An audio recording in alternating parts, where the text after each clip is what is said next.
नमस्कार दोस्तों, एक बार फिर सभी का आपके अपने the moral education YouTube channel पे स्वागत है। आज हम देखने जा रहे हैं जो अपना 40% और 50% का प्रकरण चल रहा है, उसके बारे में संपूर्ण जानकारी।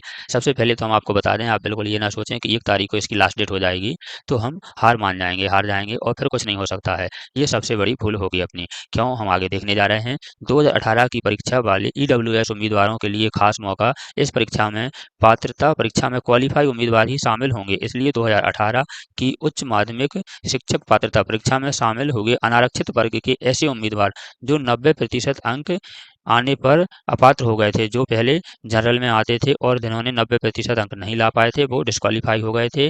यदि वे ईडब्ल्यूएस श्रेणी में आवेदन करते हैं और उनके पास ईडब्ल्यूएस प्रमाण पत्र है, उन्हें पात्रता परीक्षा 2018 में 75 या इससे अधिक अंक मिले थे। ठीक है, अब ये अनारक्षित में आते थे, लेकिन इन्होंने अब ईडब्ल्यूएस जो लागू हो गया इसका इसमें आने लगे हैं, इसका प्रमाण पत्र बनवा लिया है, तो आपको 75 नंबर या 75 से अधिक नंबर होने पर आपको फार्म भरने दिया जाएगा।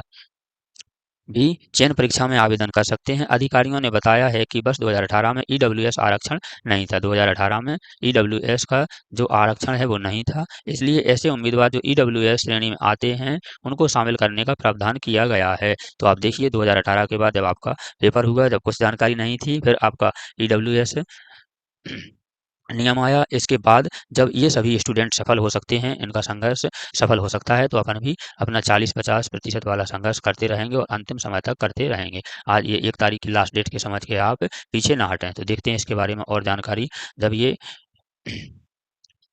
जब इन्होंने क्या किया है, इन्होंने ये देखिए एक रोल नंबर है, इनका रोल नंबर में क्या है, इन्हें 75 नंबर लाने थे, लेकिन इनके नंबर आए हैं 74.78 नंबर आए हैं। कितने? 74.78। तो ये आपका 22 नंबर से ये डिस्क्वालीफाई हो गए हैं। सोचिए, 0.22 से डिस्क्वालीफाई होना कैसा लगता है, जबकि ऐसा इन्हें ऐसा मानना चाहिए कम से कम कि 51 से जिसके ज़्यादा है, 0.51 से उसे 1 नंबर मान के पास कर देनी चाहिए। अपना तो ये पॉइंट इतना भी नहीं मार रहे हैं 22, लेकिन ये खुद कितनी गलती कर रहे हैं यहाँ अपन देखते हैं। ठीक है ना?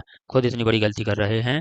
पर सिर्फ नाम बदलने से कुछ नहीं होता है। यदि आप पीईबी के बाद अगर आप ईएसबी नाम रख लोगे, तो इससे कुछ नहीं होगा। कर्मचारी वही बैठे हैं। हमने आपको बताया अपनी 122 गलती माने नहीं है, लेकिन इन्होंने क्या किया है, इकोनॉमिक्स में इन्होंने 23 क्वेश्चन कैंसिल कर दिए हैं और 5 क्वेश्चन चेंज किए हैं, सीधे 18% कम हो गए हैं। मैथ में इन्होंने 33 क्वेश्चन कैंसिल किए हैं, 4 चेंज किए हैं, 37% हो गए खत्म, अलग हो गए हैं। फिजिक्स में इन्होंने 12 क्वेश्चन कैंसिल किए, 2 चेंज किए, 14 क्वेश्चन अलग हो गए हैं। उर्दू में इन्होंने 14 क्वेश्चन चेंज किए हैं, ठीक है, कैंसिल किए हैं, और 3 क्वेश्चन इन्होंने चेंज किए हैं, तो 18% 17% अलग हो जाते हैं। इसी प्रकार आगे देखते हैं, केमिस्ट्री इन्होंने 10 कैंसिल किए हैं, 10% हो जाते हैं। हिस्ट्री में 10 कैंसिल किए हैं, 3 चेंज किए हैं, 13% कम होते हैं। पॉलिटिकल साइंस में इन्होंने 15 कैंसिल किए हैं, 3 चेंज किए हैं, तो 18% कम हो जाते हैं। ठीक है, जियोग्राफी में इन्होंने 7% इन्होंने कैंसिल किए हैं और 6 चेंज किए हैं, तो इनका 13% कम हो जाते हैं। कॉमर्स में इन्होंने 6% कैंसिल किए हैं और 5 चेंज किए हैं, 11% कम हो जाते हैं। बायोलॉजी में इसी प्रकार 8% कैंसिल किए हैं, 2 चेंज किए हैं, 10% कम हो जाते हैं। इंग्लिश में इन्होंने 8% इन्होंने कैंसिल किए हैं, 3 चेंज किए हैं, 10% कम हो जाते हैं। अब आप ही बताइए कि जिसके लिए 150 में पास होना था,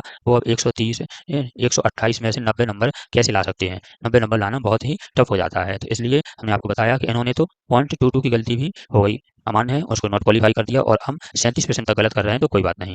ठीक है, हमने आपसे कहा नाम बदलने से कुछ नहीं होता है। इसका प्रभाव क्या रहा, कितने प्रतिशत पास हुए हैं? तो मैथ के हैं सबसे कम पास हुए हैं, 18,055 इन्होंने फार्म भरे थे और मात्र 867 स्टूडेंट ही पास हुए हैं। जो पास का रेशियो रहा वो रहा 4.5%। मतलब यदि 100 स्टूडेंटों में से देखें तो 4.5 बच्चे पास हुए हैं। 200 स्टूडेंट में से सिर्फ 9 बच्चे ही पास हो पाए हैं इसके चलते, क्योंकि 150 में से 90 नंबर लाना और 130 में से 90 नंबर लाना बहुत अंतर हो जाता है। 30% इन्होंने 37% तक इनका झोलमाल रहा है। आगे देखते हैं पास का रेशियो क्या रहा। हिंदी में 28.6% स्टूडेंट पास हुए, इंग्लिश में 32.3% स्टूडेंट पास हुए, बायोलॉजी में 11% पास हुए, केमिस्ट्री में 15% पास हुए और हिस्ट्री में 24.5% पास हुए। जैसा कि हमने आपको पहले ही बताया, तो 1 तारीख आपकी लास्ट डेट है, इससे आप निराश ना हो। ठीक है, अपनी पूरी ताकत लगाते रहें, अपना संघर्ष जारी रखें। हमने आपको बताया नियम कभी भी आपके संशोधन कर सकते हैं, यदि संशोधन हो जाते हैं तो अपने बेनिफिट मिलेगा, और अगर हम ऐसा नहीं करते सकते हैं तो हम थोड़ा-सा पीछे जाते हैं। आपकी जगह 2011 में आई थी, इसके बाद आपकी, ठीक है, 2018 में आई थी, 18 में की ये प्रोसेस चलते-चलते 2023 में क्या करवा रहे हैं,